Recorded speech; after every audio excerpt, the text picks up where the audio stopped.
Attention gamers. We all know that Riot Games tries very hard to keep League of Legends fresh to attract new players and keep old ones with the goal of becoming the biggest source of anger management issues in the world, and they do this through introducing things like new items, broken champs and morbidly obese Godzilla crabs, but I think a simple change to Summoner's Rift itself would be enough to flip this game on its piss pits of a head.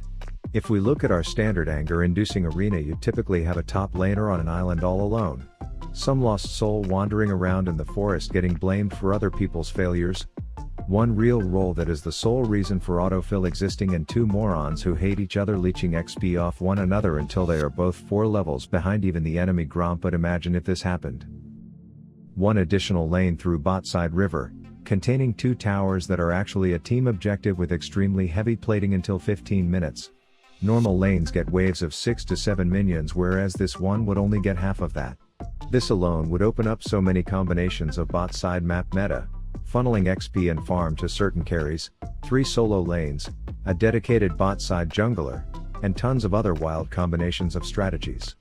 The tower could act as a global objective where the first team to take it would be given a 25% damage buff to towers for the rest of the game and cause the other tower to topple, making the lane wide open. Top would be just as much of an island as it is now, but ground loot like topside jungle peppers that grant short bursts of movement speed could increase the traffic rates in and out of that wasteland. Not to mention we could move drag up there, and voila! We have just flipped League of Legends on its head. And while Riot might not be willing to do something so drastic as it won't increase skin sales, in this video I will be playing support, but as if this new lane exists to show what the Rift would look like under this strategy, and I think you'll like how this idea makes the meta feel so much more free and fluid, having the potential to be a roaming support / bot side jungler with a more flexible play style that grants laners more XP and more reasons to ward, to the point where you will feel like you are playing a totally dank different game. You can't exactly put your finger on what's changed, but you like it. Something you can play on your phone and it's a blast. I'm talking about Raid Shadow Legends. You guessed it, my favorite pastime while pooping, and since I have raw evidence that some naysayers have already skipped ahead, let's get intimate with a hand reveal.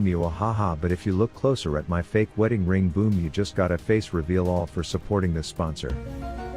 But here's the thing, Raid doesn't get the love it deserves, and I think it's because Rav isn't in charge of telling the lore, so let me explain the Doom Tower in Raid my way. Once upon a time there was this chick with cosplay crafted pieces of golden foil on her head playing the role of a crown or a helmet, well, just call her the Arbiter. Anyways, Barbie from Arby's was all like fed up with the evil in the world back then, and I'm not talking about Tide Pods or Karens, I'm talking about bad gods and monsters, so she built this giant tower to put all these piss in the pants inducing creatures in an eternal timeout, but the walls are now slowly breaking, and you know what's gonna come out? It's Pikachu! No, you dumbass, it's pure evil, so we as players are tasked to go in there for a little purge, to battle through the epic stages one floor at a time, fighting intense bosses, earning dank rewards, and helping this chick keep her secret of holding all the world's evil inside a tower she built in her rich parents' backyard. So now that you are totally hooked on this lore recap, you would probably be interested to know that Halloween and Raid go together like peanut butter and Victoria's Secret models, as they have non-stop events like tournaments, rewards, legendary champs and more coming at the end of the month. So use my link in the description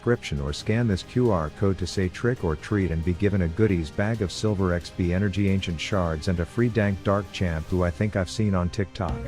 Raid Shadow Legends. Alright, let's get right into the games, Rav says in an unwavering serious voice. Almost 4 minutes into the video I decided to play Nunu Game 1 because I couldn't picture a better champ to be a 4th laner main, and I think it's pretty safe to say of all the things this mid Kane expected to deal with after his first wave, some yelping toddler riding the main character from Monsters Incorporated going 2-ton snowballing with their blind friend was definitely not one of them. Then I am just chillin' like a Yeti mounted villain in my fake lane when I see Lee wanting to sin bot, so I roll a snowball. So I walk slowly down there to give these shitters a buy one get one free Gank Brothers special as I identify and punish the man behind Senna's kidnapping, and he gives that plasma puss face a prompt punch in the gut. But I'm not a bot laner, I'm a 4th laner, so I head back upriver to share sex stories with this scuttle crab, only to reveal some dressed up perv trying to listen along. Enter Lee Sin again, who you may say, damn, he is like caressing your nuts, Rav, and you are right, because that's my boy Highs, man, and he knows a bit about being blind and boxing, if you know what I'm saying. So us being butt buddies and all, we head bot and tell Tyler Blevins down here to do what he does before bed every night and bait it, and you can just tell he is well practiced at that shit, so we pop out, say surprise mofos, and yes, we would like tens for how much we're camping as plasma patty gets put back in the oven for a few more seconds and I keep this graveyard boner boy at bay long enough to base his ass and bank myself a bag.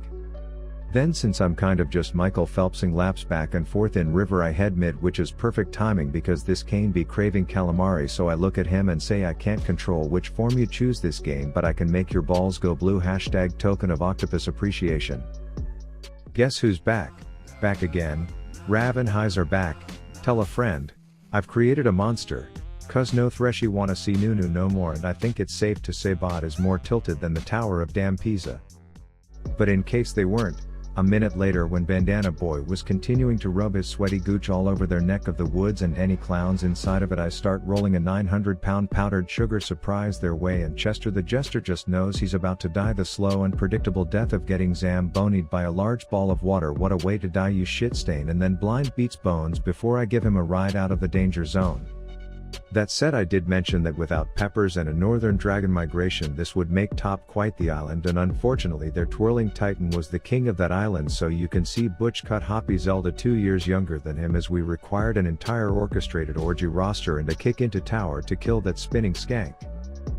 Dude, come on, stop clowning around, I'm trying to make a video here.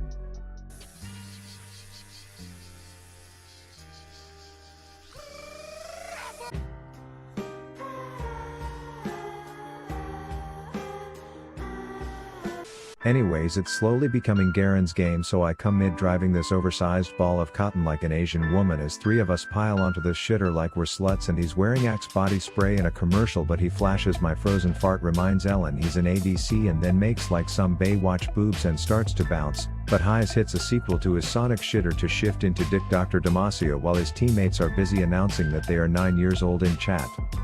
Then I'm happy as a clam making sure the blue babies bully the red ones at daycare when I see one funky smelling festival in the forest, so I just casually roll my chipper ass on into ADC this Kaisa, and then we all take one look at fake O and say get that pyramid scheme scam bullshit out my face until it pisses off. Turns out the boys are throwing a fat party mid and they asked if I could bring some ice. Directions unclear. I brought a fucking 2-ton ball of it, but it all worked out because it fit nicely in this Rosthole's asshole, which ended poorly for him. Heinous, fourth, bestial, and sex-obsessed, and unnatural.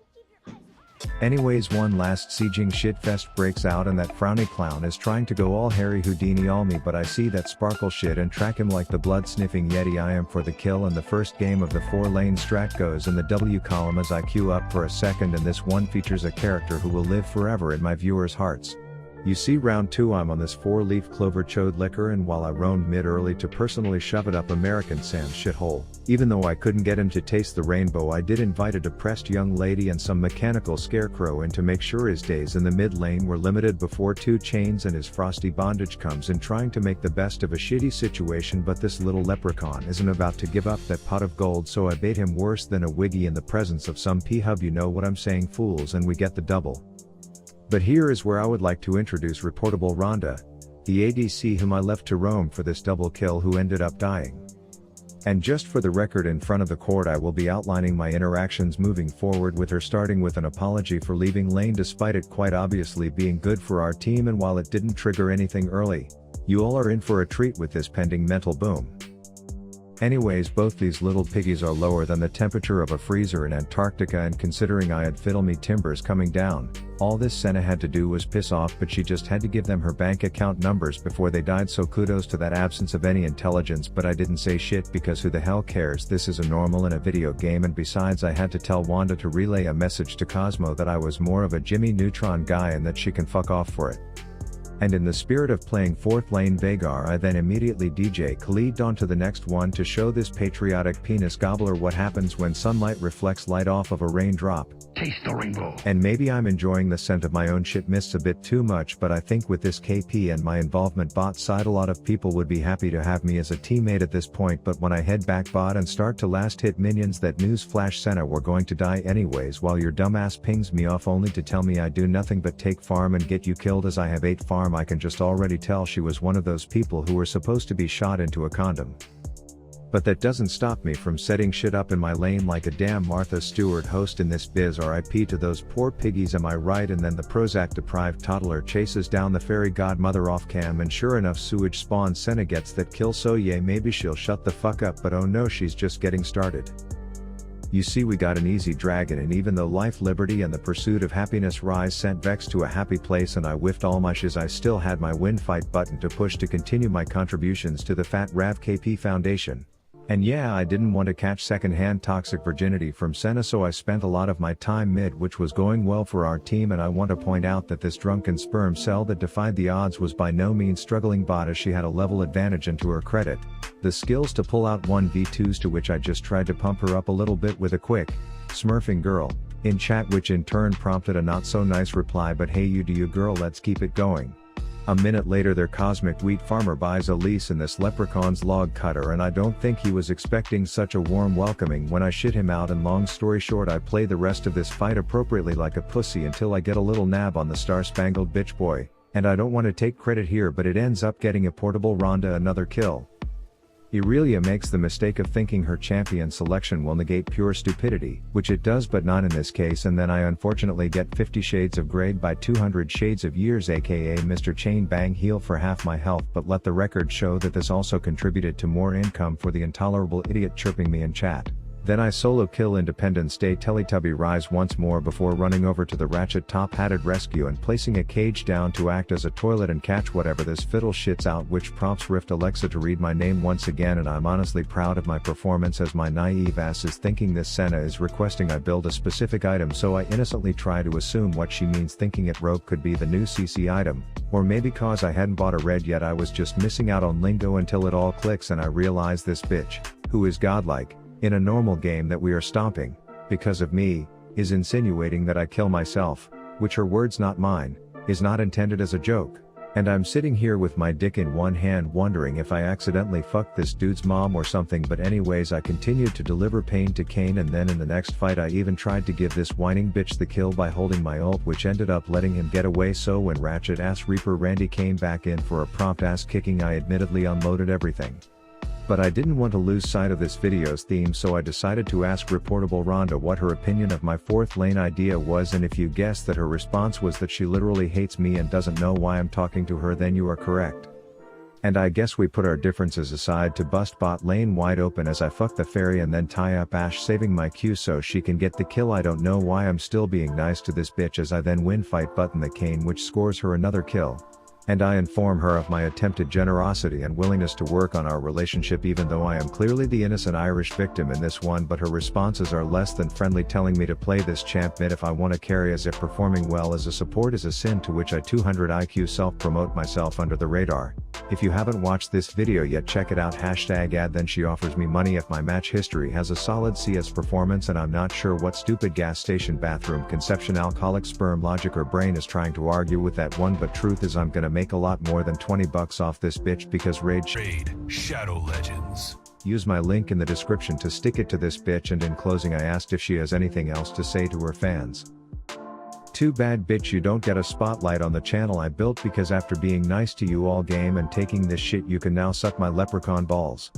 But truth is I told her I was a tuber, our fiddle knew me, and she said I hid behind TTS because I have a squeaky voice, which is honestly pretty spot on, I'll admit, so maybe she does know me. But right, if you are watching, please purge Reportable Rhonda from this community. And with that, Rav out. They ask how I rap like I'm the baby. Your girl in my DMs and she going crazy. She asked to come over, I'm telling her maybe. I'm busy, I'm chasing the check.